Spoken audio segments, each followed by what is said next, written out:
At ayun na nga, dahil medyo bagot ako sa buhay, samahan nyo akong mag-DIY travel papuntang Boracay. Vegetarian nga pala tong travel na to. Syempre, tipid na tipid tayo kasi ayaw magpasosyal. So, simula Century Station, bumaba lang ako sa may Taft Avenue Station ng MRT.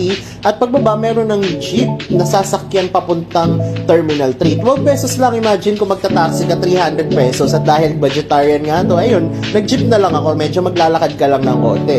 Pagdating mo ng Terminal 3, papasok ka, hanapin mo lang kung saan yung flight mo. Ayan, yung sa akin dun sa may 3rd floor. At pagdating ko sa may 3rd floor, tanong-tanong lang ako, nakita ko na yung aking travel is sa may gate 117. Hintayin mo lang yung boarding time at pag boarding time, nag-announce naman sila. Tanong-tanong ka lang din sa mga guard, tutulungan ka nilang, babait nila actually.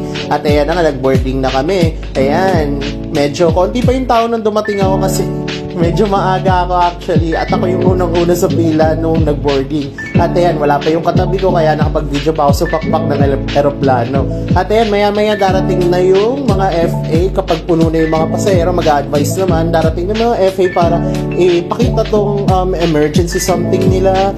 Ayan, di ko alam kung anong tawag dyan pero makakatulong daw yan in case na may emergency. Tapos ituturo rin nila kung paano mag-tighten ng seatbelt which is napaka